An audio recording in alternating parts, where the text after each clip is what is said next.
নিশি call কাটে। দৌড়ে ওরা 5 জন রুমের ভেতরে প্রবেশ করে। নিশিকে সুস্থ দেখে ওরা কেঁদে ফেলে, কিন্তু নিশির চোখ মুখের অবস্থা কেমন যেন। নিশির অবস্থা বেগতিক। জিশানকে প্রশ্ন করে, নিলয় কোথায়? আপু, নিলয়কে কারা যেন তুলে নিয়ে গেছে। নিলয়ের ভাঙা ফোন এই যে আমার কাছে। জায়গাতে অনেক রক্ত পড়েছিল। নিলয়কে মনে হয় মারছে, কিন্তু ওরা কারা তুলে নিয়ে গেছে জানি না। নিলয়ের খোঁজ পেয়েছিস? সবাই চল, নিলয়কে খুঁজে বের করব। কোথায় যাবি না তুই? চুপ কর, আমাকে রাগাবে না বলে দিলাম। জিশান, তোরা এখানে থেকে যা। আমি তোমাকে ছাড়া কোথাও যাব না, চলো সবাই। নিশি কথাটা বলে বেড থেকে নামলো। জামেলা বেগম এসে নিশির হাত ধরে। নিশি বলে, হাত ছাড়ো মা। তুমি করিস না।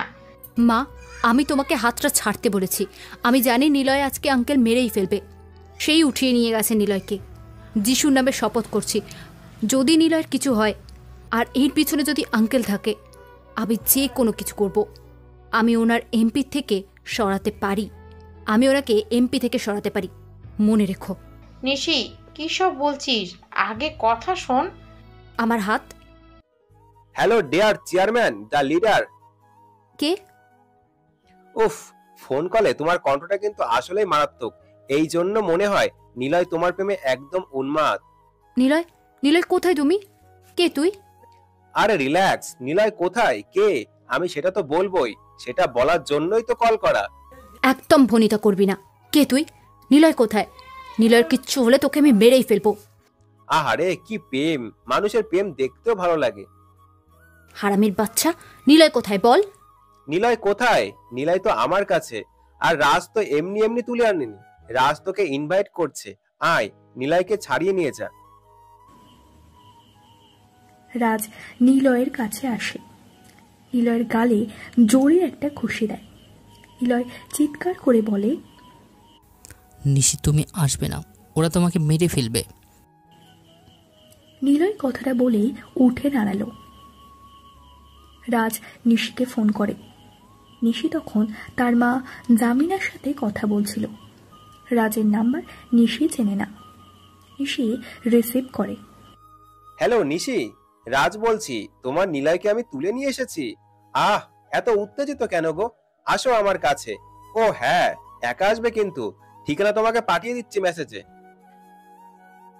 রাজ, নিলয় যদি কিচ্ছু হয় তাহলে কিন্তু আমি তোকে মেরেই ফেলবো বলে দিলাম।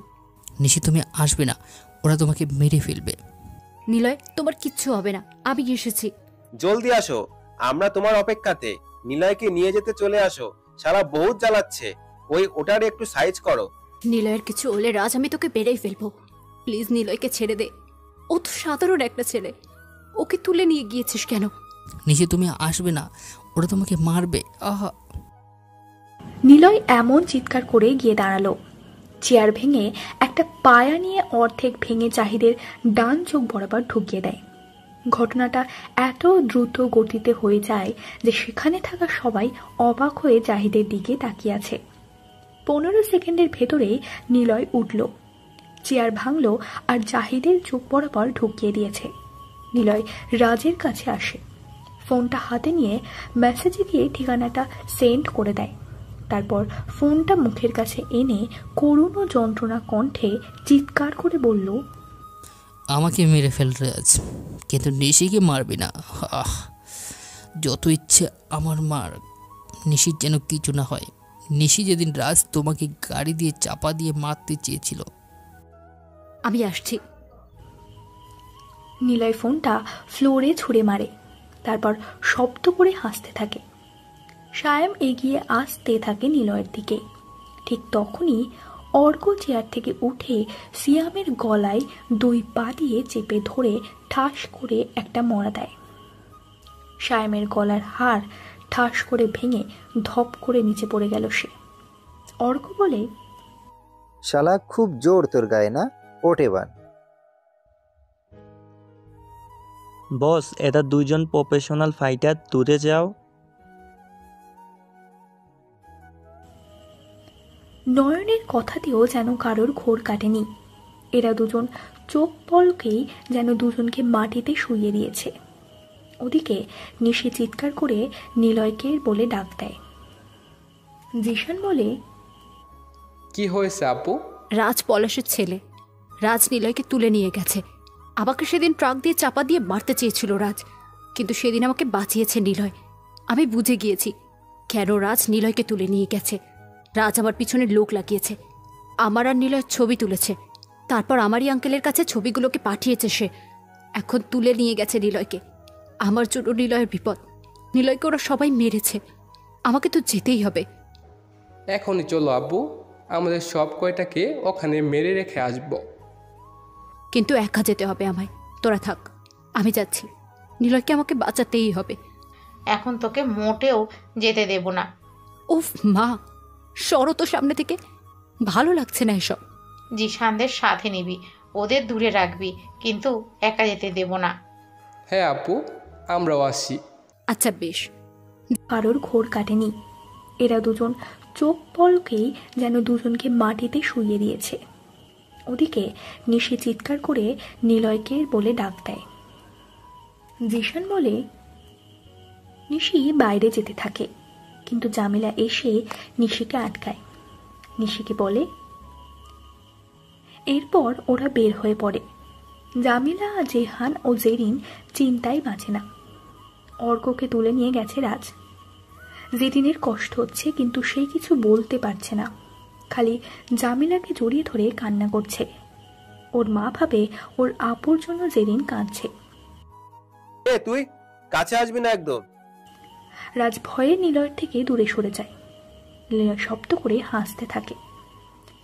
নিলয় এগিয়ে গিয়ে মদের বোতল হাতে নিয়ে বলে, এটা অ্যাপেল ওয়াইন বা এল্ডারবেরির ওয়াইন। আঙুরের রস ইস্ট, আপেল এবং জামের গাজন দ্বারা বানানো হয়েছে। অ্যালকোহল আছে। মদে অ্যালকোহল ছড়ানো চিনি, শসা ও ফলের গাজনকৃত উৎপাদন থাকে। স্বাদটা ভালোই ছিল, ভালো পুরনো মাল। বোতলটার বয়স 1 বছর হয়ে গেছে, এই জন্য স্বাদটা বেশ চমৎকার।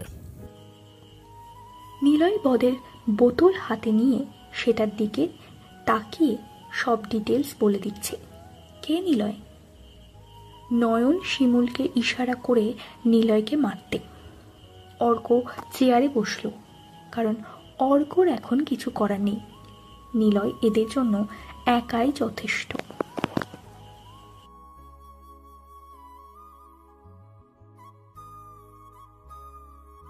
শিমুল দৌড়ে আসে নিলয়ের কাছে। নিলয়ের হাতে থাকা মদের বোতলটা শিমুলের মুখের উপরে নিয়ে জোরে বাড়ি দেয়, আর সাথে সাথেই কাঁচগুলো ফেটে শিমুলের চোখে মুখের সবখানে কাঁচ ফুটে যায়। শিমুল সেখানেই মারা যায়। নিলয় টেবিলে থাকা তাসের কার্ডগুলো হাতে নেয়, তারপর বলে, প্লাস্টিক কার্ড 52টা আছে। 29 কার্ড বা কল ব্রিজের থেকে 1000টার বেশি ভালো লাগে। নিলয় কার্ডগুলো হাতের মধ্যে নিয়ে একসাথে শক্ত করে ধরল। তুহিন নামের ছেলেটা সেই লোহার রড নিয়ে এসে নিলয়ের মাথায় আবার মারতে যাবে, ঠিক তখনই নিলয় একটু ঘুরে সরে এসে তুহিনের পেছন থেকে গলা চেপে ধরে।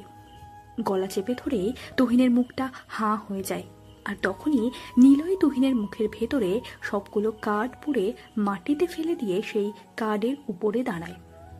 তুহিনের চোয়াল ফেটে রক্ত বের হতে থাকে। সে ওখানেই দম আটকে মারা যায়। কি সাংঘাতিকভাবে মারছে নিলয় ওদের। এই তুই কি সাইকো নাকি? তোর ভিতরে কি একটু মায়া দয়া নেই? মারিস না আমাদের, আমরা চলে যাচ্ছি। নিলয় মাটিতে পড়ে থাকে সেই লোহার রডটা হাতে নেয়। নিলয়ের মাথার পিছনে যেখানে রড দিয়ে মেরেছিল সেই জায়গাতেই লোহার রড থেকে সাইজ বোঝার চেষ্টা করে। রাজের দিকে তাকায়, হাসি দিয়ে নিলয় বলে, তোর বাবা 15 বছর আগে ভোট চুরি করে এমপি হয়েছিল। তোর যে বড় ভাই আছে ওর নাম জানিস? ওর নাম হলো তন্ময়। সে 15 বছর আগে এমপি সুজয়কে মেরেছিল। তারপর তোর বাবা তন্ময়কে দেশের বাইরে পাঠিয়ে দেয়। তোর তো মা নেই।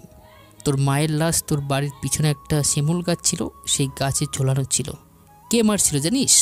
তোর বাবা নিজেই। সেই গাছটা পরে কেটে দেয়, সেখানে ফুল বাগান করেছে। তুই কে রে? এত কিছু জানিস কিভাবে? তোর ভাই তন্ময় আমেরিকাতে নাম পাল্টে নিশির আঙ্কেলের নাম বলেছে, আর্দিয়ান ডিসুজা। শালা বহু ধারামি, ওটাকে তো পারছিলাম না এতদিন। আমি এই জন্য অপেক্ষা করছি তোর ভাই কবে নিশির জন্য দেশে আসবে। তোর বাবা সব জানে। তোর বাবার কথা মতো তন্ময় খ্রিস্টান নাম দিয়ে নিশির বাবার সাথে যোগাযোগ করেছে, যাতে নিশিকে সরাতে পারে, তারপর আয়াসকেও সরাতে পারে। এরপর সে নিজে আবার ক্ষমতায় আনতে চায়। তোর বাবা বোকা সাজে, বুঝলি? কিন্তু তোর বাবা এতটা বোকা না। তুই কি ভাবছিলি তোর বাবা তোর বুদ্ধিতে চলে? বোকা চন্দ্র, এটা জানিস না তোর বাবা তোকে ব্যবহার করছে। এটা রাজনীতি, রাজনীতির মাঠে সবাই লিডার হতে আসে। ভাইয়া দেরি হয়ে যাচ্ছে তো, নিশি ভাবি চলে আসবে, গেমটা শেষ করো। ওদেরকে বলনি এখনই যে ওরা আমাদেরকে কিডন্যাপ করেনি, বরং আমরা নিজে থেকে কিডন্যাপ হয়েছি? বোকার দলেরা, জলদি শেষ করো, আমি গেট খুলি। অর্ক উঠে দাঁড়ায়। নিলয় হাসতে থাকে। টেবিলের উপর থেকে পিস্তলটা হাতে নেয় নিলয়। তারপর সবগুলোকে মারতে শুরু করে। রাজ শুধু বেঁচে আছে। অর্ক বাইরে চলে গেছে। নিলয় বাইরের দিকে তাকিয়ে আছে। রাজ নিলয়কে পেছন থেকে এসে মারে, নিলয় পড়ে যায়। রাজ আবারও এসে নিলয়কে মারতে শুরু করে। অনেক মারে রাজ। কিছু সময় পরে অর্ক সহ আরো 10 জন ছেলে ভেতরে আসে। রাজকে কিছুই বলল না। রাজ অবাক হয়। ও এত নিলয়কে মারলো, কিন্তু নিলয়ের লোকেরা দেখেও রাজকে কিছু বলছে না। রাজ কি করবে বুঝতে পারছে না। অর্করা এসে যারা মারছে তাদেরকে তুলে নিয়ে চলে যায় সেখান থেকে। অর্ক বের হওয়ার আগে নিলয়কে বলে, ভাইয়া ডান, আমি বাইরে আছি। নিলয়ের বাকি লোকেরা চলে গেছে রাজের লোকেদের নিয়ে। অর্ক গেটের সামনে পড়ে আছে। চোখে মুখে সারা গায়ে রক্ত মাখিয়ে নিয়েছে সে। এমন সময় কতগুলো বাইক আসে সেখানে। নিশিরা এসে গেছে। নিশি বাইক থেকে নেমে দৌড়ে আসে গেটের কাছে। গেটে এসেই দেখতে পায় অর্ক পড়ে আছে। নিশি চিৎকার করে জিশানদের ডাক দেয়। নিশির হাতে পিস্তল। অর্ককে টেনে তোলে। অর্ক অজ্ঞান হয়ে পড়ে আছে। জিশানেরা দৌড়ে আসে সেখানে।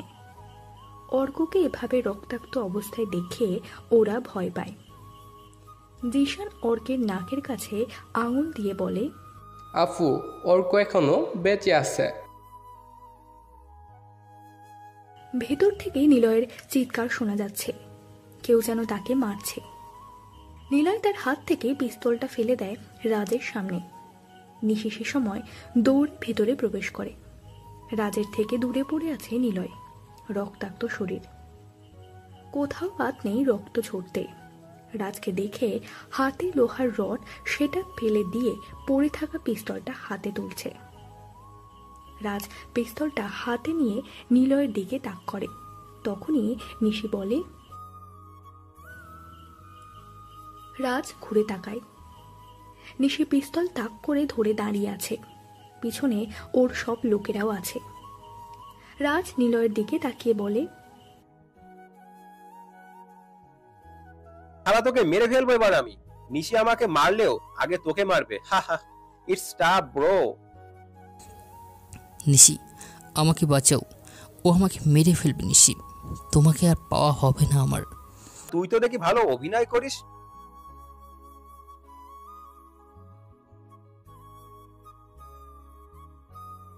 এই চুপ কর ছেমড়ি। আমার কাজ ছিল তোকে মারার, কিন্তু এটা ভাবিনি যে নিলয়কে মারলেই তুই মরে যাবি মন থেকে। আমার কাজ তো আরো সহজ। এতক্ষণে কেন যে নিলয়কে মারলাম না, কিন্তু এবার আর দেরি নয়, নিলয়কে মারবো এক্ষুনি। এটা বাউনিং 90 মিটার পিস্তল, বা এটা শোল লোডিং সিম্বল, যার স্ট্যান্ডার্ড ন্যাটো 90 মিটার বাউন্ড ব্যবহার করে। এটা 30 রাউন্ডের ক্ষমতা 2টি ম্যাগাজিনের সাথে বের হয়। এই সশস্ত্র বাহিনী এই পিস্তলটিকে একটি গণ অস্ত্র হিসাবে ব্যবহার করে বা টহল দিতে বের হয়। এটা নিয়ে পিস্তলটা কার্যকর পরিসীমা 45 মিটার পর্যন্ত কর গুলি। নিলয় কথাগুলো বলে মুচকি হেসে রাজের দিকে চোখ টিপ দেয়। রাজ গুলি চালায় নিলয়ের দিকে। নিশিও গুলি চালায়, কিন্তু রাজের গুলি নিলয়ের লাগে না। রাজের দিকে নিশির গুলি আসার আগে রাজ খেয়াল করে তার হাতে থাকা পিস্তল থেকে গুলি বেরোচ্ছে না, কারণ গুলি শেষ। নিলয় রাজের লোকেদের মেরেছে এটা দিয়ে, এজন্য নিলয় এতক্ষণ হাতে রাখে। রাজের কাছে ঠিক সময় দিয়েছে, নিশি বুঝতে পারে না। রাজের দিকে আরও কয়েকবার গুলি ছোড়ে, তারপর দৌড়ে নিলয়ের দিকে আসে নিশিরা। নিশি মনে করে রাজের ছোঁড়া গুলিতে নিলয় মরে গেছে। রাজ ধপ করে মাটিতে পড়ে। নিলয়ের কাছে আসে নিশি, নিলয়কে জড়িয়ে ধরে চিৎকার করে নিলয়কে ডাক দেয়, যদিও নিলয় জ্ঞান হারিয়েছে, কারণ নিলয় এতক্ষণ ইচ্ছে করে রাজের কাছে মার খেয়েছে। নিলয় অজ্ঞান হয়ে গেছে। নিলয়কে জড়িয়ে ধরে নিশি চিৎকার করে করে কাঁদতে থাকে। নিশিকে জিশানেরা সরিয়ে দেয়, তারপর নিলয় সহ নিশিকে নিয়ে হাসপাতালের দিকে আসে। ওয়েটিং রুমে বসে আছে নিশিরা। নিশির মা বাবাও এসেছে। নিশির সারা গায়ে রক্ত। নিশির পাশে এসে বসে জামিলা। নিশির কাঁধে হাত রাখে। নিশি ওর মাকে দেখে জড়িয়ে ধরে কান্না দেয়। কাঁদতে কাঁদতে বলে,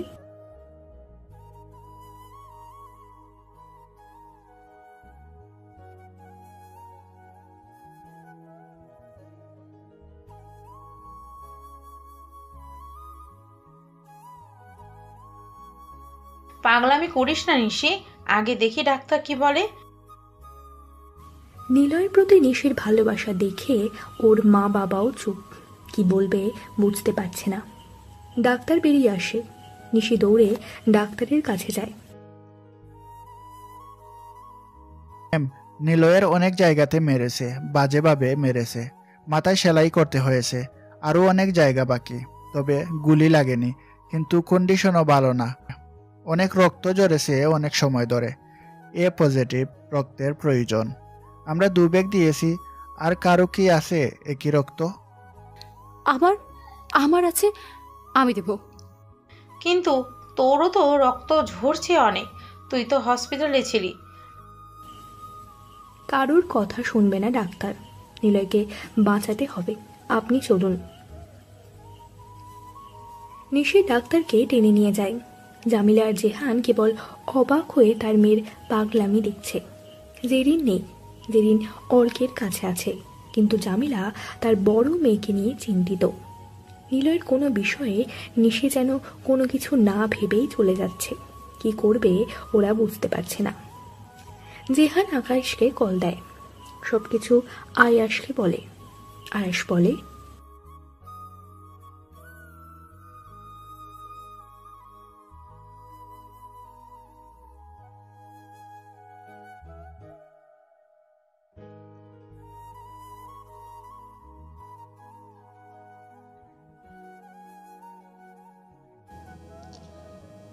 কিন্তু ভাই, নিশির পাগলামি বেড়ে যাচ্ছে।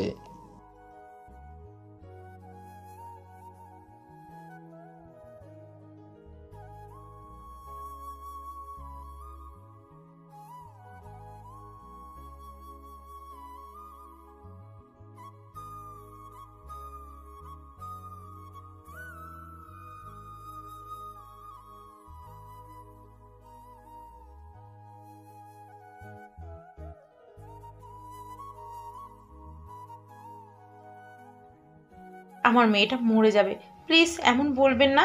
নিশির অবস্থা দেখলে আমার মায়া হচ্ছে, ও নিলয়কে ছাড়া বাঁচবেই না।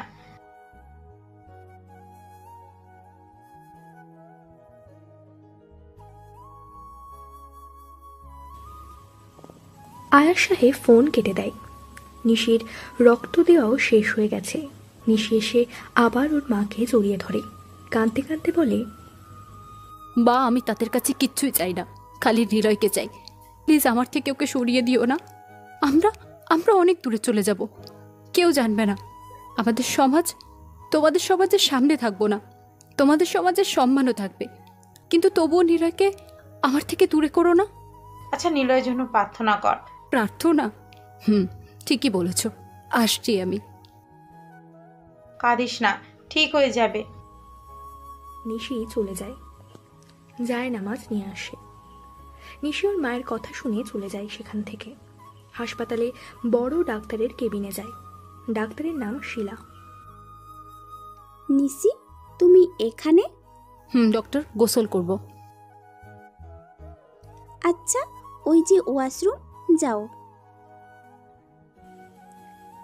নিশি গোসল করে তারপর বের হয়ে শিলার কাছ থেকে জায়নামাজ নিয়ে আসে। নিলয়কে যে রুমে চিকিৎসা প্রদান করা হচ্ছে নিশি সেখানে আসে। রুমের পাশে একটা জায়গায় নিশি নামাজ পড়া শুরু করে। ওর মার বাবা দেখে অবাক হয়ে গেছে। তাদের খ্রিস্টান মেয়েটা নামাজও পড়ছে।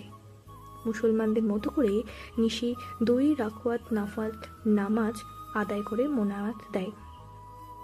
জামিলার জিহানের হাত পা কাঁপছে, মাথাটা যেন ওদের চক্কর দিতে শুরু করেছে। কি করবে বা বলবে বুঝতে পারছে না। একটা অচেনা ঘোরের মধ্যে পড়ে দুজন নিশিকে দেখছে। নিশি নামাজে বসে মোনাজাত করে বলতে থাকে, হ্যাঁ ওপরওয়ালা, আমি যখন খ্রিস্টান ছিলাম তখন আমি বিশ্বাস করতাম যিশু সব কিছুর শ্রেষ্ঠা। তিনি মানুষরূপে জগতে এসেছেন, সবার কাছে ভালো করেছেন। কিন্তু যখন ইসলাম ধর্ম পড়লাম বুঝলাম যিশু সৃষ্টিকর্তা হতে পারেন না, সে একজন মানুষ, আর তাকে সৃষ্টি করেছেন আপনি। আমি আপনাকে বিশ্বাস করি। যদি আপনি সত্যিই হন তাহলে নিলয়কে সুস্থ করে দিন। আমি আপনাকে, আপনার ধর্মকে, আপনার একপাদে বিশ্বাস এনেছি। দয়া করুন প্রভু। নিশি নামাজ শেষ করে উঠে দাঁড়ায়। ডাক্তারও বের হয়। নিশিকে বলে, চিন্তার কারণ নেই, পেশেন্ট সুস্থ আছে, সব কিছু করেছি। এখন জ্ঞান ফিরলেই সে সুস্থ। জ্ঞানও ফিরবে দ্রুত, আর চিন্তার কারণ নেই। সব জায়গা ভালোভাবে চেক করেছি, অনেক মেরেছিল তাকে, এখন সুস্থ আছে। ডাক্তার চলে যায়। নিশি প্রথমেই তার মা বাবাকে জড়িয়ে ধরে কেঁদে ফেলে, কিন্তু ওনারা এখনো যেন ঘোর কাটাতে পারেনি। নিশি দৌড়ে নিলয়ের কাছে আসে, নিলয়ের হাত ধরে। নিলয়ের দিকে তাকিয়ে বলে, নিলয়, আমি তোমাকে অনেক ভালোবাসি। কেউ তোমাকে আমার থেকে আলাদা করতে পারবে না। আমি আল্লাহর কাছে তোমার সুস্থতার জন্য প্রার্থনা করেছি। তিনি আছেন, আমার কথাও শুনেছেন। আমি বিশ্বাস করি এখন তিনি তোমাকে আমার কাছে ফিরিয়ে দেবেন। এবার পালা একসাথে থাকার, কেউ আলাদা করতে পারবে না, দেখে নিও। নিলয় চোখ মেলে তাকায়। নিশি পাশে বসে আছে। নিলয় তাকাতেই নিশি নিলয়কে জড়িয়ে ধরে।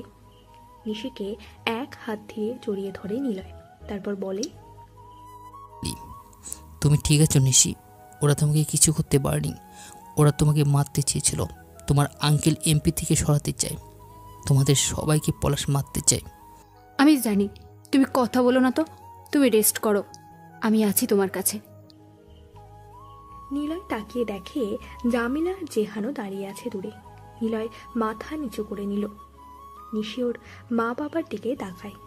নিলয়ের হাত শক্ত করে ধরে বলে, একটা গাধা তুমি, একা একটা ছেলেকে মারতে পারলো না।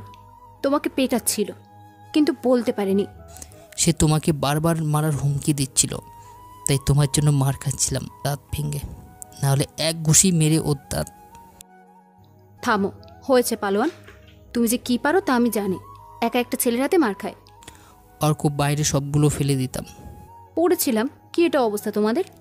বাচ্চা তোমরা, 2 ঘা বসিয়ে দিতা। কিন্তু আমার মারামারি অনেক ভয় করে। আসলে ছোট থেকে তো মা নেই, মা মরে গিয়েছে চোখের সামনে। তারপর থেকে কেমন ভয় কাজ করতো, সেই জন্য আমি কখনো মারামারিতে জড়াতাম না, একা থাকি। চুপ থাকো। দেখেছো মা, নিলয় কতটা ভালো ছেলে। সে খালি মুসলিম বলে তোমরা মেনে নিচ্ছ না। সমাজের মানুষের কাছে জবাবদিহি করতে হবে, কিন্তু কেন? নিজের ইচ্ছায় কিচ্ছু করতে পারবো না, তাহলে সেই সমাজ নিয়ে চলবো কিভাবে? আমার নিলয়কে পেলেই হবে। দুজন দুজনাকে ছাড়া থাকতে পারবো না। বোঝো প্লিজ, তোমরা একটু বোঝাও। তোমরা পাশে থাকলে আমি আঙ্কেলকেও ছাড়তে পারবো। জেহান সাহেব জামিলাকে নিয়ে বাইরে চলে আসে। তারা হাসপাতাল থেকেও বাইরে আসে। জামিল আর জেহান নিশিকে নিয়ে হতাশ। তারা কি বলবে বুঝতে পারছে না। নিশি আর নিলয়ের ভালোবাসার কাছে ওদের মন দোটানায় পড়ে গিয়েছে। জামি, কি ভাবছো? আমি জানি না কি করব, তবে এই নিশিকে আটকে রাখা সম্ভব না। নিলয় ছেলেটা খারাপ না, কিন্তু আমাদের খ্রিস্টীয় সমাজে যদি কোনো ছেলে মেয়ে অন্য ধর্মের ছেলেমেয়ের সাথে প্রেমে জড়ায় তাহলে তাকে একঘরী করা হবে, সমস্ত সুযোগ সুবিধা থেকে বঞ্চিত করা হবে, তাদেরকে কোনো সম্মান দেওয়া হবে না, তাকেও বাইরে বের হতে দেওয়া হবে না। এর রুলসটা কিন্তু আমার ভাই আয়াসি বানিয়েছিল। সে ভয়ে হয়তো সে এমন করছে। হ্যাঁ, কিন্তু আয়াস তো বলল নিশি মরে গেলেও করুণা করবে না। আমার মেয়ের কিছু যেন না হয়। নিলয়ের সাথে সে কত হ্যাপি, দেখলা না? নিলয়ের জন্য সে ধর্মও ছেড়ে দিয়েছে। উফ, আমার মাথা ঘুরছে। থাকুক ও ওর মতো, আমরা কিছু বলবো না। আয়াস ভাইকে বলো কি করবে এখন। জেহান আয়াসকে কল করে বুঝিয়ে দেয়। আয়াস সাহেব সব শুনে বলে,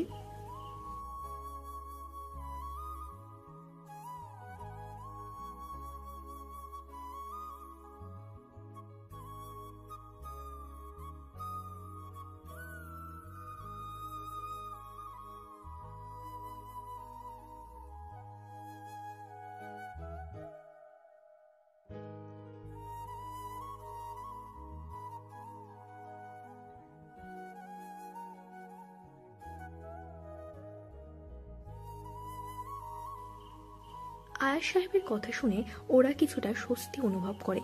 তারপর সেখান থেকে চলে যায়। পলাশের কাছে তার ছেলের লাশ চলে এসেছে। কফিন বক্সে রাজের লাশ দেখে পলাশ সাহেব কিছু সময়ের জন্য স্তব্ধ হয়ে যান। তিনি তো চিৎকার করে তার ভাইয়ের মৃত্যুর কান্না শুরু করে দিয়েছে।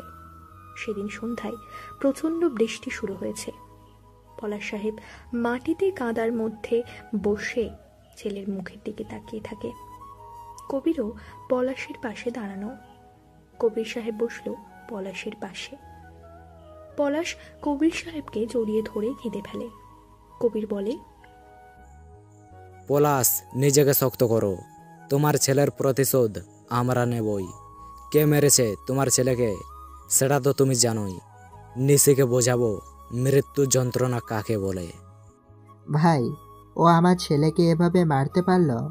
কতগুলো গুলি করেছে আমার ছেলের গায়ে। এই রাজ, ওঠ বাবা, তোকে কালকেই কথা বলতে দেখলাম। দিব্যি আমাদের সাথে বসে গল্প করলেই, এত কিছু বললি, আর আজকে তুই মরে পড়ে আছিস। ওঠ রাজ, কথা বল। পলাশ, নিজেকে একটু সামলাও। নিশিকে আমাদের মারতেই হবে, আজকেও সরাতে হবে, ভাবতে হবে অনেক। ভাবতে হবে না, আমার বড় ছেলে আসবে, এবার বুঝবে আয়াস। সে জানে না সে কি ভুল করতে যাচ্ছে। নিশিকে তো মারবই, সাথে আয়াসকে পুরো তছনছ করে ফেলব। আমি আসছি আয়াস, দেখি তোদের কে বাঁচায়। রাজকে ওরা কবরস্থ করে। পলাশ সাহেব তার বড় ছেলে আদ্রিয়ানকে ফোন করে। আদ্রিয়ান ডেসুজা বর্তমান নাম ওর।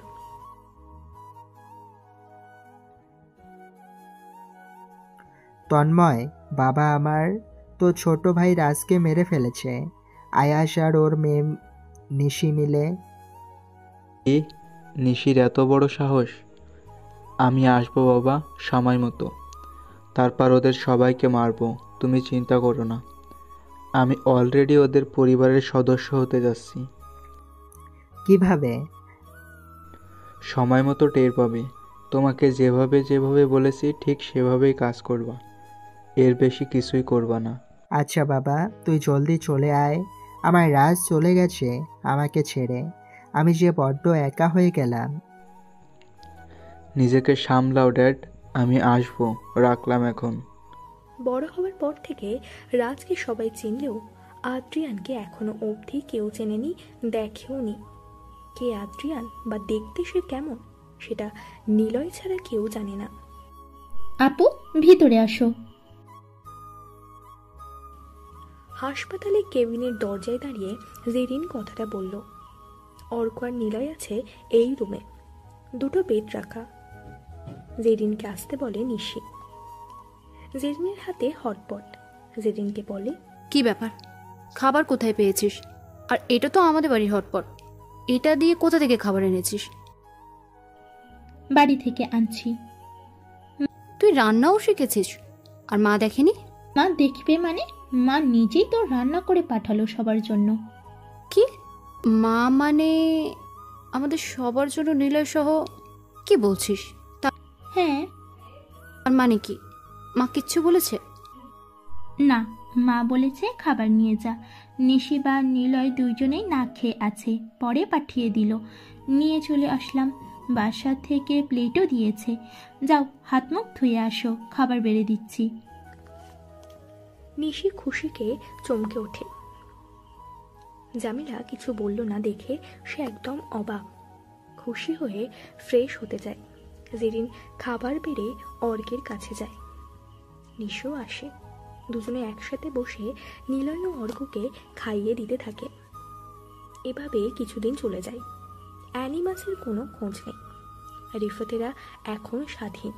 রিফাতেরা কেবল অ্যানিমাসের অপেক্ষা করছে। আয়াস সাহেবও অ্যানিমাসের কোনো খোঁজ পাচ্ছে না। একবার অ্যানিমাসকে ডেকেছে সে, কিন্তু এরকমটা কখনো হয়নি যে কোনো সময় অ্যানিমাস আয়াসের রিপ্লাই করছে। তাহলে অ্যানিমাস এখন কোথায়? সে কি বাংলাদেশ থেকে চলে গিয়েছে? দেশেও তেমন কোনো ঘটনা ঘটেনি। অ্যানিমাস নেই, সবকিছু যেন স্বাভাবিক হয়ে গেছে। নিলয় এখন অনেকটা সুস্থ। কালকে ঈদ। নিলয় এখন নিজের বাসায় আছে। বিকালের দিকে নিশি বাড়ি থেকে বের হচ্ছে। আয়াস, জামিলা আর জেহান বসে আছে একসাথে। নিশি বের হচ্ছিল, জামিলা ডাক দেয়, নিশি কোথায় যাচ্ছিস? বাইরে যাব। তোকে না বলেছি সন্ধ্যার পর বাড়ির বাইরে যাওয়া নিষেধ? হ্যাঁ, কিন্তু কালকে তো ঈদ। কালকে ঈদ, আর আমি নিলয়কে পাঞ্জাবি কিনে দেবো না। শপিং মলে যাব, নিলয়ের জন্য পাঞ্জাবি কিনবো, তারপর ওকে দিয়ে ফিরবো। নিশি, তুই কি একটু বুঝিস না? এই সম্পর্ক কখনো মেনে নেওয়া সম্ভব না। সেটা তোমাদের ব্যাপার, কিন্তু আমাকে বাধা দিয়ে রাখতে পারবে না। আচ্ছা যাও, জলদি ফিরিও, আর মানুষের সামনে নিলয় থেকে দূরে থেকো। দাঁড়াও, জেরিনকে সাথে নাও, তাহলে মানুষের সন্দেহ কম হবে। জেরিন দৌড়ে আসে। জামিলারা অবাক হয়। জামিলা প্রশ্ন করে, কি ব্যাপার, তুই কি আগে থেকে রেডি ছিলি? নিশি ডাকতেই চলে এসেছিস? নিশি আর জেরিন চলে আসে। দুজনে মার্কেটে আসে। নিলয়ের জন্য দুটো পাঞ্জাবি কেনে নিশি। জেরিনও অর্কের জন্য পাঞ্জাবি কেনে। নিশি তার লোকেদের মধ্যে যারা মুসলিম তাদের সবাইকে একটা করে পাঞ্জাবি, কিছু টাকা আর বাড়িতে রান্নার জন্য বাজার সবকিছু করে দিয়েছে আরও একদিন আগে। সবাই নিশির এমন কাজে অনেক খুশি। নিশি পাঞ্জাবি কিনে নিলয়ের বাসায় আসলো। কলিং বেল বাজাতে নিলয় দরজা খুলে দেয়। নিশির মাথায় ওড়না দেওয়া, মুখের উপরে কিছুটা চুল এলোমেলো হয়ে পড়ে আছে। নিশির চেহারাটা গোল। নিশির মুখ থেকে চুলগুলো সরিয়ে কানে গুজে দেয় নিলয়। তারপর রুমে নিয়ে আসে। বিছানায় বসে দুজন। অর্ক আর নিলয় তাকিয়ে দেখে দুজনের হাতে অনেকগুলো শপিং ব্যাগ। নিশি বলে, ঈদ মুবারক জানাই। পুরাই মুসলিম বৌদির মতো ভাব। তাই এখানে কি সন্ধান? কালকে তো ঈদ, এই জন্যই তোমার জন্য একটা পাঞ্জাবি নিয়ে এসেছি। তোমরা তো পাঞ্জাবি পরে ঈদের নামাজ পড়ো, তাই না? কিন্তু এইসবের দরকার ছিল না। তোমার সাথে আমার প্রথম ঈদ, আর তোমাকে আমি পাঞ্জাবি কিনে দেবো না তা কী করে হয়? এই নাও, আর ঈদের দিন আমাকে নিয়ে ঘুরবে। নিলয় আর নিশি গল্প করে। অর্ক আর জেরিন দাঁড়িয়ে আছে বারান্দায়। জেরিনের হাত ধরে অর্ক বলল, দেখছো, বললাম না নিলয় ভাই সবকিছু সামলে নিতে পারবে।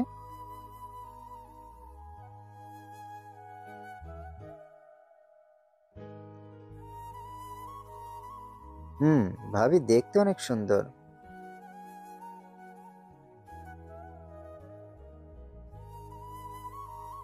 না না, মজা করছিলাম।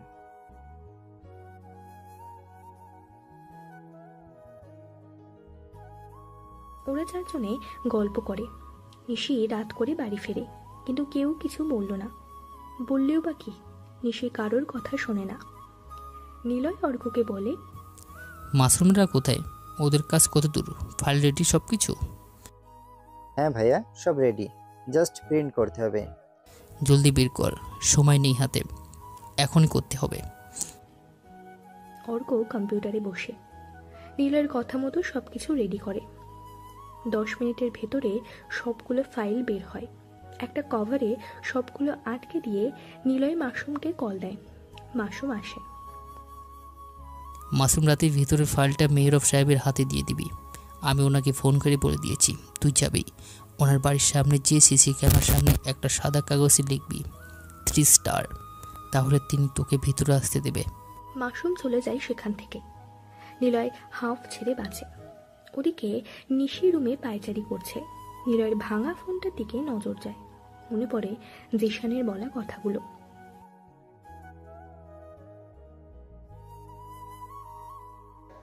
ওরা নিলয়কে তুলে নিয়ে গেছে। মনে মনে নিশি বলে, আচ্ছা, রাজ তো লোক পাঠিয়েছিল নিলয়কে তুলে নিয়ে যেতে, তাহলে সেখানে যখন আমি গেলাম কোনো লোক দেখলাম না কেন? সে তো আমাকে ফোন করেছিল মারবে বলে। পাশে তো কতগুলো লোকের চিৎকার শুনছিলাম, কিন্তু যখন আমি গেলাম তখন কেউ ছিল না কেন? আমাকে মারতে তো কখনো রাজ একা থাকবে না, তাহলে ওর লোকগুলো কোথায় ছিল? এমনকি আমি রাজকে মারলাম, তখন ওর লোকগুলো আসলো না কেন? নিলয়কে একা মারছিল সে, কিন্তু ডাক্তার বলেছে নিলয়কে অনেকজন মিলে মেরেছে, তাহলে তারা কোথায়? নিশি এই কথাগুলো ভাবতে ভাবতে ফোন দেয় জিশানকে। জিশান রিসিভ করেই বলে, কি হয়েছে আপু, কেন সমস্যা? না মানে কাল তো ঈদ, ঘুরতে যাব নিলয়কে নিয়ে। যদি কাজ না থাকে তোর তিনকেও নিয়ে আসিস। সৈকত আর খুশি, বাদল আর মারিয়াও ঘুরতে আসবে। আচ্ছা। জিসান শোন। হ্যাঁ বলো আপু। সেদিন নিলয়কে তুলে নিয়ে গিয়েছিল, গাড়িতে কজন ছিল? আমরা যখন নিলয়কে বাঁচাতে যাই ফ্যাক্টরিতে, সেখানে কেউ ছিল না। রাজ একাই নিলয়কে মারছিল। এটা কি করে সম্ভব? রাজ কিন্তু আমাকে মারার প্ল্যানে নিলয়কে নিয়ে গিয়েছিল, তাহলে রাজ নিশ্চয়ই সাথে লোক রাখবে। সেটা তো ভেবে দেখিনি, কিন্তু তাই কি হতেও পারে ওরা চলে গেছে। রাজকে রেখে চলে গেছে, সেখানে নিলয় নিজেকেই নিজে বাঁচানোর জন্য চিৎকার করছিল। এরকম একটা ছেলেকে না মেরে ফেললে কেন যাবে? ভয় তো যায়নি। ওরা কি আমাকে মেরে ফেলতে যাবে? না আপু, কিন্তু কিছুই জানি না। নিলয়কে জিজ্ঞাসা করবা, কি কি হয়েছিল বলে দেবে। সেটাই। নিশি ফোন কেটে দেয়। নিলয়কে কল করে নিশি। নিলয় রিসিভ করে না। ফোনটা ভাইব্রেট হচ্ছে কিন্তু কোনো রিসিভ হয় না। নিলয় তাহলে কোথায়? রিফাতের পিসির সামনে বসে কি যেন করছে। এরপর সেখানে থাকা প্রিজন ভ্যানের লক হ্যাক করে সেটা নষ্ট করে শুভ্রকে বের করবে।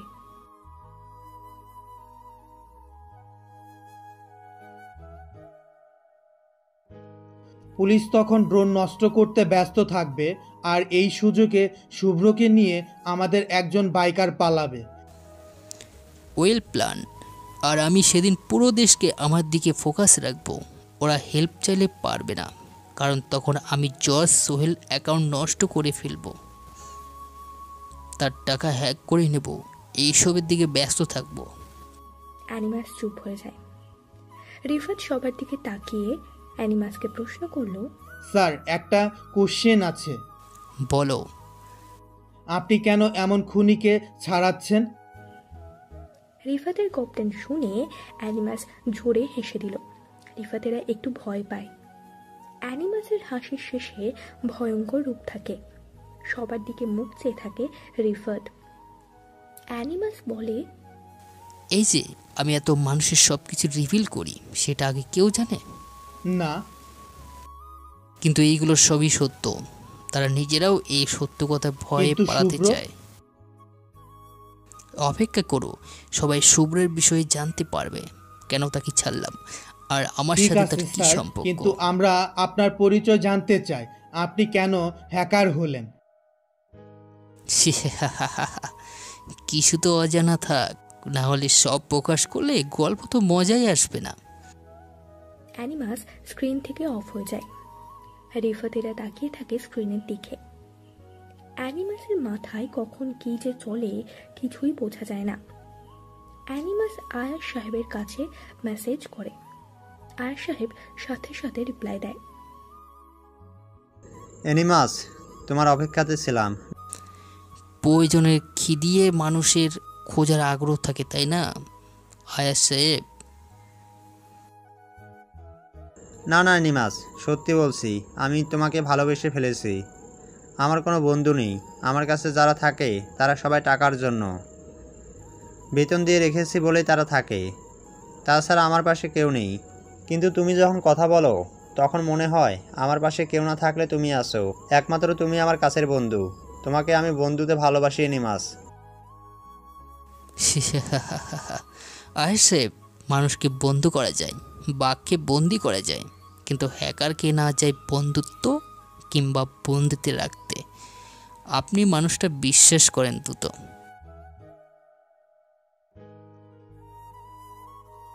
আমার তোমার সাথে কথা বলতে ভালো লাগে নিমাস। তোমার কথার ভিতরে একটা জাদু আছে, তুমি দেখো না, যখন তুমি লাইভে এসে কথা বলো লাখ লাখ মানুষেরা চুপচাপ মন্ত্রমুগ্ধের মতো শোনে। এটা একটা ম্যাজিক কিন্তু। এই জন্য তো আমি হ্যাকার। আমি মস্তিষ্কে মন আর ডিভাইস হ্যাক করতে পারি। আয়াস সাহেব, সবাই যা ভাববে আমি তার উল্টো ভাবি। আমি কাউকে নিজে মারি না, বরং সে নিজেই নিজেকে মারে আমার জন্য। রাত পোহালে হয়তো সে বলে এনিমাসের সাথে দেখা না হয়। তুমি বেশ ভালো এনিমাস, স্ট্রাইট কথা বলো, আমার অনেক পছন্দ। কিন্তু আপনি কি জানেন ইংরেজি সমর্থক শব্দে এনিমাস মানে কি? এনিমাস মানে হলো শয়তান। অ্যানিমাস মেসেজ করা বন্ধ করে দেয়। আয়াস সাহেব কতগুলো মেসেজ করে ফেলেছে, কিন্তু ওপাশ থেকে আর রিপ্লাই আসে না। আয়াস সাহেব অ্যানিমাসের কথা ভাবতে থাকে, কিভাবে ওর সাথে পরিচয় হলো সেদিনের কথা। আয়াস সাহেব তার মূল্যবান অ্যাকাউন্ট নষ্ট করে ফেলে, ভুলে ব্লক হয়ে যায়। অনেকের কাছে এটার হেল্প চেয়েছিল কিন্তু পায়নি। রাতের দিকে যখন ঘুমাতে যাবে এমন সময় একটা ব্ল্যাঙ্ক অ্যাকাউন্ট থেকে মেসেজ আসে। হ্যালো মিস্টার আয়াস সাহেব, আপনার অ্যাকাউন্ট কি নষ্ট হয়ে গেছে? 10 মিনিটের ভিতরে আইডি পেয়ে যাবেন, অপেক্ষা করুন। সত্যি সত্যি 10 মিনিট পর আইডির সবকিছু তাকে পাঠিয়ে দেয়। আয়াস সাহেব বলে, কে তুমি, কি চাও? আমি এনিমাস, নামটা মনে রাখলেই হবে। আর এত টাকা অ্যাকাউন্টে রেখে নষ্ট করা ঠিক না। অ্যানিমাস চলে যায়। তারপর থেকে আয়াবের সাথে কথা হতো অ্যানিমাসের। বাকিটা আমরা সবাই জানি। ফরহাদ সাহেব, কবির, পলাশ সবার বাড়িতে পুলিশ এসে ঘিরে ধরেছে। দারহাত সহ অনেকে অ্যারেস্ট হয়ে যায়, কিন্তু পলাশ আর কবির অ্যারেস্ট হওয়ার আগেই পালিয়ে যায়। তাদেরকে পুলিশ ধরার আগেই নিজেরা পালিয়ে যায় সেখান থেকে। কবির আর পলাশ তাদের পরিত্যক্ত ফ্যাক্টরির ভেতরে বসে আছে, যেখানে কেউ আসে না, জানেও না এখানে ফ্যাক্টরি বন্ধ নাকি খোলা। হঠাৎ করে প্রধানমন্ত্রীর কি হলো? এসব কিছু অ্যানাউন্স করে দলীয় লোক হারাচ্ছে, আর এসব ইনফরমেশন তার হাতে পৌঁছালো কিভাবে? কে দিয়েছে? এই প্রধানমন্ত্রী এমনকি অনেক অনুদান দিয়েছে জনগণের জন্য, কিন্তু সেসব জনগণের কাছে পৌঁছায়নি। যা আমাদের মতো অনেক জায়গা থেকে নেতারা মেরে দিয়ে বড়লোক হয়েছে। এসব তো বহু বছর ধরেই হচ্ছে, তাহলে হঠাৎ করে ওনার কাছে এসব ফাইল পাঠালো কে?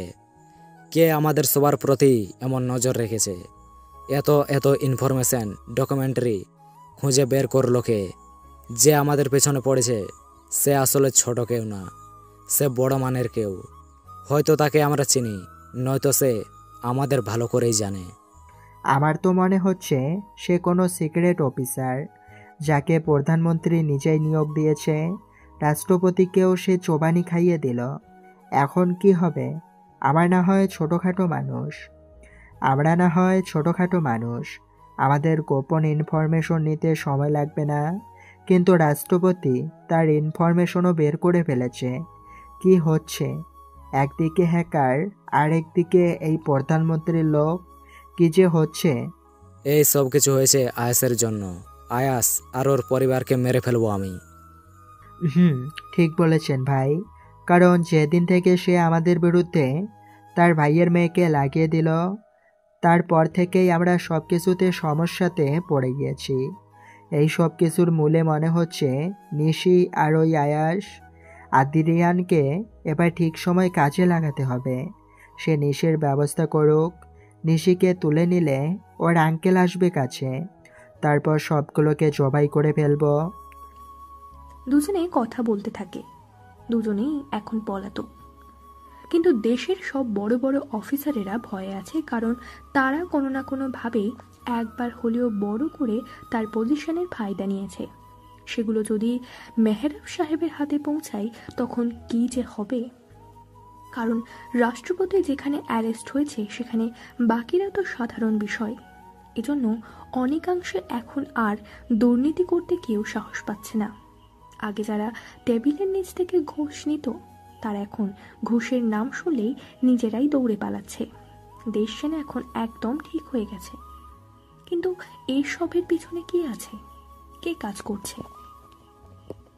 নিলয় নিশিকে অনেকবার ফোন করেছে, কিন্তু নিশি রেডি হচ্ছিল আদ্রিয়ানকে নিয়ে ঘুরতে যাবে বলে। এ কারণে নিশি নিলয়ের কল রিসিভ করতে পারেনি। আর তাছাড়া ফোনটা ভাইব্রেট করা ছিল। নিলয় অনেকবার কল করেও নিশিকে পায়নি। নিলয় বিরক্ত হয়ে বলে, অর্ক চল, ভালো লাগছে না, কাশিম মামার ফুচকার দোকানে যাব। আচ্ছা চলো, আজকে তোমার পড়ানো নেই, কোনো কাজও নিলয় নেই। রেগে ফোনটা বিছানায় ছুঁড়ে মেরে রুম থেকে বের হয়। নিশি রেডি হয়ে ফোন হাতে নিল। ফোন হাতে নিতেই দেখে নিলয়ের অনেকগুলো কল আর মেসেজ। নিশি দ্রুত নিলয়কে কল করে, কিন্তু নিলয় রিসিভ করে না। করবেই বা কি করে? নিলয় তো ফোনটা রেখেই চলে গেছে বাইরে।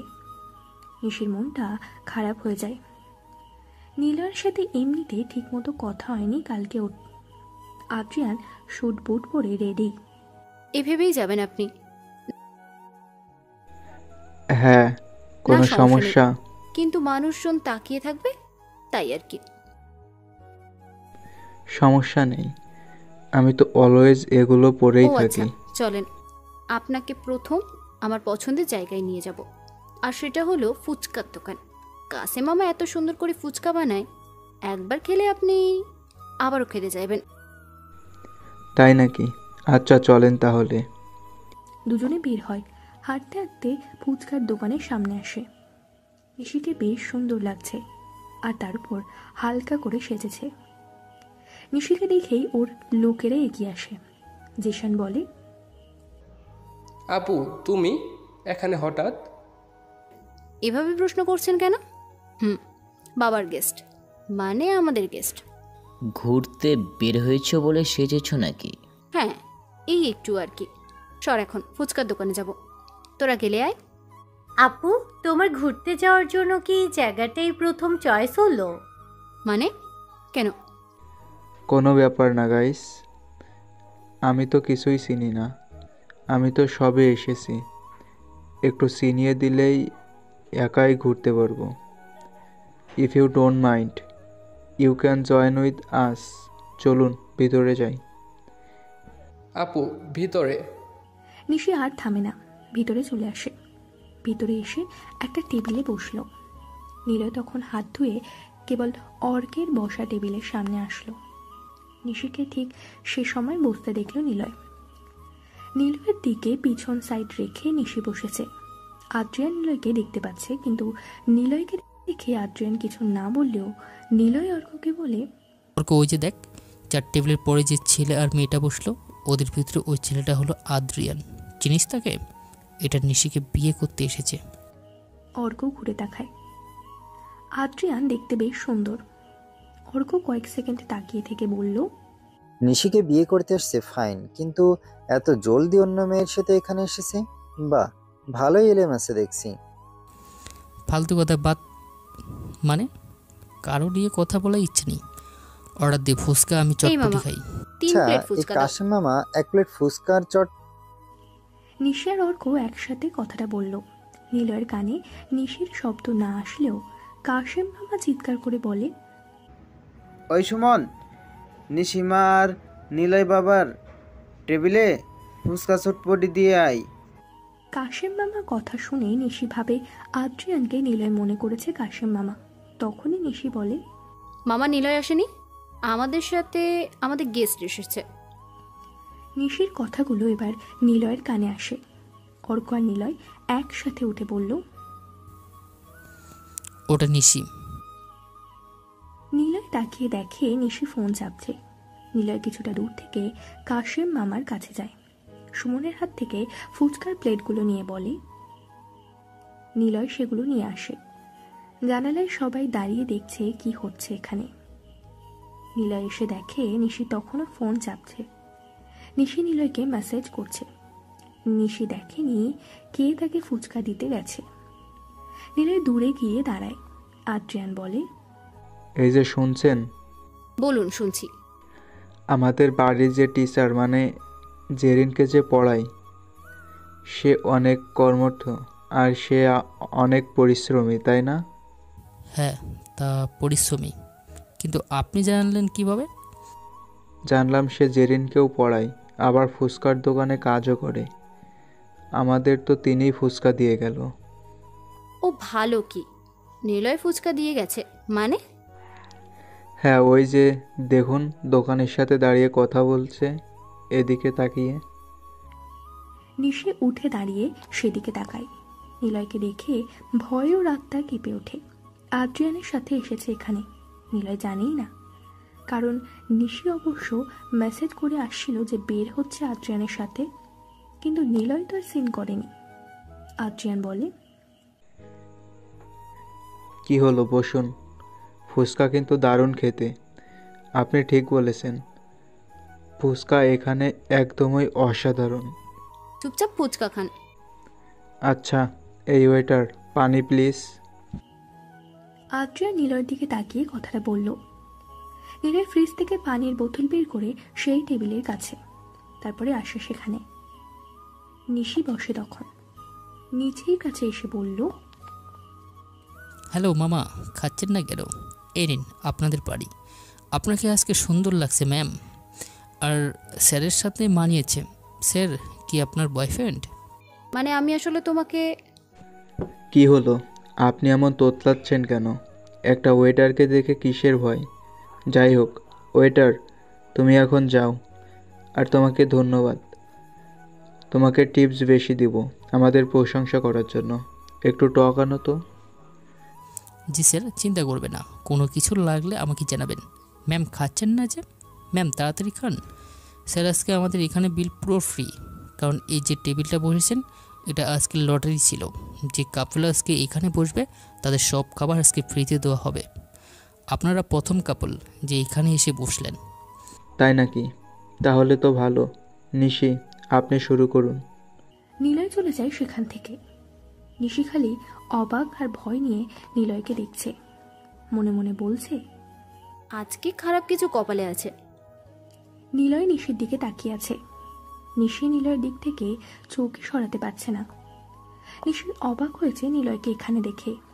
নিলয় যা ভাবছে নিশি সেগুলো মনে করে ভয়ে কেমন যেন চুপসে যাচ্ছে। নিলয় মনে হয় না নিশির সাথে কথা বলবে। নিলয় আসলো টিস্যু দিতে। আদ্রিয়ানকে বলে, স্যার ম্যাম হলো এখানকার প্রধান কাস্টমার, আপনি অনেক লাকি, বুঝলেন? কেন এমন মনে হলো? যে মেয়ে ফুচকা খেতে পছন্দ করে সে মেয়ে কখনো মিথ্যে বলে না। তার মানে আপনি নিশ্চিন্তে আপনার জীবনসঙ্গীকে বেছে নিয়েছেন যে কিনা ফুচকা খেতে পছন্দ করে। আর তাছাড়া দুজনের ড্রেস আপ কিন্তু ম্যাচিং। নিলয়ের কথা শুনে নিশি নিজের দিকে তাকায়। আসলেই তো সে কালো ড্রেস পরেছে আর আদ্রিয়ান পরেছে কালো ব্লেজার। নিশি মনে মনে বলে, শিট, কি করলাম, আরেকটা ভুল। কেন যে আজকেরই বের হলাম। নিলয় ফোন কলও রিসিভ করছে না। আদ্রিয়ান নিলয়ের কথা শুনে বলে, আরে বলো না আর, মনের ম্যাচিংটাই তো আসল ব্যাপার। হয়ে গেছে ম্যাচিং। যাক, আপনাদের জন্য শুভকামনা রইল। লাকি কাপল আপনারা, সব ফ্রি। এখন আমার ডিউটি শেষ, আসছি স্যার, আবার দেখা হবে এখানে। ও হ্যাঁ, আসার সময় ম্যামকে সাথে করে নিয়ে আসবেন। প্রতিদিনই এখানে লাকি ড্র চলে, যেখানে টেবিল সিলেক্ট করি আমরা। যদি কোনো কাপল সেটাতে বসে তাহলে ফ্রি, আর সিঙ্গেল কেউ বসলে ডবল দাম। নিলয় কাশিম মামার কাছে আসে। পকেট থেকে নিশিদের ফুচকার বিল দিয়ে অর্ঘ্যকে ডাকে। নিশি বিল দেওয়ার সময় দেখতেও পায়। ওই অর্ঘ্য চলে আয়, আজকে পার্টি দেব ভোরে, আয়। অর্ঘ্য কোনো দিকে না তাকিয়ে দ্রুত বের হয় বাইরে। নিশি কপালে হাত দিয়ে আসন্ন নিলয়ের রাগের ঝড়টা ভাবতে থাকে। নিলয় বাইরে আসতেই জিশানেরা সামনে দৌড়ে আসে। অর্ক ফোনে কথা বলছে জেরিনের সাথে। সে সরে আসে সেখান থেকে। হ্যাঁ বলো অর্ক। এই তোমার আপু আজ কোথায় রে? আদ্রিয়ান ভাইয়াকে আজকে এলাকা ঘুরিয়ে দেখাবে বলে গিয়েছে। কেন? ভাইয়াকে কি এটা জানিয়েছে তোমার আপু? তা তো জানি না, তবে কালকে সিদ্ধান্ত হলো যে আপু ওনাকে নিয়ে যাবে। কেন? আদ্রিয়ান ভাইয়া দারুণ কফি বানায়, আপু সেটা খেতেই বেশ ভালো লাগে, তাই তখন উনি বলে এলাকা ঘুরিয়ে দেখানোর। আপু হ্যাঁ বলে। ভাইয়াকে বলেনি তোমার আপু? আর আপু কফিও খেয়েছে? মানে কালকে হয়েছে এমন? আর হ্যাঁ খেয়েছে, অনেক সুন্দর বানায়। সেই স্বাদ। তোমার স্বাদ আমি বের করছি, আর তোমার আপুরে সামলাবা। জানি না কি হতে যাচ্ছে তোমার আপুর সাথে, কিন্তু তোমার আপুর কপালে খারাপ আছে। কেন? কারণ তোমার আদ্রিয়ান ব্রোর সাথে যে তোমার আপু বের হয়েছে, ম্যাচিং ড্রেস পরা, নিলয়ের সামনেই পড়েছে গো। এবার বুঝবে নিলয় কেমন রাগী। কি? আপু ওনার সামনেই পড়লো? পড়বে না মানে কি? না পড়লে ভালো হতো। না বলে ঘুরতে যাওয়া বের করবে। ওয়েট করো। তুমিও যদি এমন করো আর আমি যদি না জানি, রাস্তায় যদি দেখি, তোমার যে কি হবে জানোই না। আচ্ছা আচ্ছা হয়েছে, থামো, টিচারকে সামলাও। অর্ক ফোন কেটে দেয়, ঘুরে তাকায়। নিলয় ডাস্টবিনে গিয়ে একটা লাথি দিয়ে হন হন করে হাঁটতে থাকে। পিছন থেকে সবাই নিলয়কে ডাকে, কিন্তু নিলয় কারোর কথা শোনে না। মনে মনে সবাই বলে। রিফাতেরা তার সব ফ্রেন্ডসদের জানায় তাদেরকে কি কি করতে হবে। একজন বাইকার বন্ধুকে শুভ্রকে নিয়ে অ্যানিমাসের পাঠানো ঠিকানায় পৌঁছে দেওয়ার কথা জানিয়ে দেয়। আলিফ ভালো ড্রোন ওড়াতে পারে। সে খানার উপরে ড্রোন থেকে সবকিছু রেকর্ড করবে। এভাবে তারা পালা বদল করে নিজেদের কাজ বুঝে নেয়, আর রিফাত ওদের সবাইকে ডিরেকশন দেবে। রিফাত স্যার, আমরা যদি এনিমাসের কথায় কিছু না করি তাহলে কি কিছু হতে পারে? অনেক কিছুই হবে। কিন্তু এনিমাস তো আমাদের বিশ্বাস করেছে, তাহলে আমরা তাকে হারাতে পারি? অ্যানিমাস লুজার না। অ্যানিমাস চাইলে যিনি জেলার আছে তার হিস্ট্রি বের করে তার কোনো প্রকার কুকর্মের প্রমাণ পেয়ে গেলে সে জেলারকে ব্ল্যাকমেল করে শুভ্রকে ছাড়াতে পারত। এমনকি ওনার পরিবারের সবাইকে মেরে ফেলার হুমকি দিয়েও শুভ্রকে বের করতে পারত। তাহলে প্রশ্ন হলো, সে কেন আমাদের কাজটা দিয়েছে? সেটাই, সে যেহেতু এত বড় মাপের একজন হ্যাকার, তার লোকেশন বের করাটাই যেখানে সবচাইতে বড় চ্যালেঞ্জ, সেখানে সে ঘরে বসেই সব কিছু করতে পারে। তাহলে আমাদেরকেই কেন কাজটা করতে বলছে সে? প্রথমত, হ্যাকার কখনো কাউকে বিশ্বাস করে না, এমনকি এমনি এমনি সে ভালো ব্যবহার করে না। আর দ্বিতীয়ত, সে জানে আমরা তাকে টক্কর দিতে পারবো না। আর যেহেতু সে আমাদেরকে দলে নিয়েছে, তাই আমাদেরকে তো শুধু শুধু বসিয়ে রাখবে না। একটা কাজ দিয়ে প্রমাণ নিতে চেয়েছে আমরা তার কাজে কতটা আগ্রহী এবং তার বিশ্বাসযোগ্য কিনা। ও, এবার বুঝতে পারলাম যে অ্যানিমাস কেন আমাদেরকে দিয়েই কাজটা করাচ্ছে। আর আমরা যদি না করি তাহলে সে এমনিতেও শুভকে ছাড়াবে। আমরা হলাম প্ল্যান এ। যদি তার সাথে বিশ্বাসঘাতকতা করি তাহলে প্ল্যান বি হিসেবে অ্যানিমাস যে কোনো কিছু করতে পারে। রাইট, এটাই অ্যানিমাসের আমাদের থেকে এক ধাপ বেশি ভাবনা। আমরা যা ভাববো না, অ্যানিমাস তার আগেই সেটা ভেবে রেখেছে। সুতরাং আমাদের কাজটা করতেই হবে, না হলে অ্যানিমাস আমাদের সাথে যে কোনো কিছু করতে পারে। তাছাড়া অফারটা আমরা দিয়ে তার সাথে কাজ করার, সে কিন্তু দেয়নি। তাই ওসব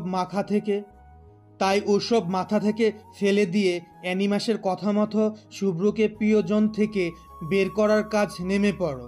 আর বড় কথা হলো, অ্যানিমাস আমাদের রুমের সিসি ক্যামেরা মনিটর হ্যাক করে রেখেছে, তাই যা করব বা বলবো অ্যানিমাস সেটা জানতে পারবে। এজন্য মন দিয়ে কাজ করো। রিফাতের কথা শুনে ওরা সবাই সহমত পোষণ করে।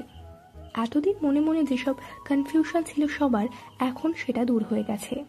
রিফাত সবাইকে বিষয়গুলো বুঝিয়ে দিয়েছে। ঠিক তখনই স্ক্রিনে একটি লেখা আসলো বড় মনিটরে। সবাই সেদিকে তাকায়। সেখানে লেখা, তোমরা সবাই বেশ ভালো কাজের, কিন্তু তোমাদের ভিতরে বুদ্ধিমান হলো রিফাত। এটাকে আমার ভালো লেগেছে। সে কত সুন্দর তোমাদেরকে বুঝিয়ে দিল। তাই কেউ উল্টাপাল্টা না ভেবে কাজ করো। হ্যাকারকে রাগাতে নেই। হ্যাকার রাখলে সব নেটওয়ার্ক মহাপ্লয় ঘটবে। তোমাদের দেশের নেটওয়ার্ক সিস্টেম আমার কাছে আটকে আছে। তাই আমাকে না নিয়ে ভেবে নিজেদের বিষয় নিয়ে ভাবতে থাকো, কাজ করো। হ্যাকার মানুষ না, হ্যাকার হলো শয়তান। স্ক্রিন থেকে লেখা সরে যায়। সবাই এবার শিওর হয়ে গেছে অ্যানিমাস ওদের উপরে নজর রাখে। তাই ওদের এবার অ্যানিমাসের অর্ডারের অপেক্ষা করে থাকার পালা। দেখা যাক সেদিন কি হতে পারে ওদের সাথে। গল্পটি যদি ভালো লেগে থাকে অবশ্যই কমেন্ট এবং শেয়ার চাই। আর হ্যাঁ, খুবই তাড়াতাড়ি নেক্সট সিজন আসতে চলছে। ধন্যবাদ।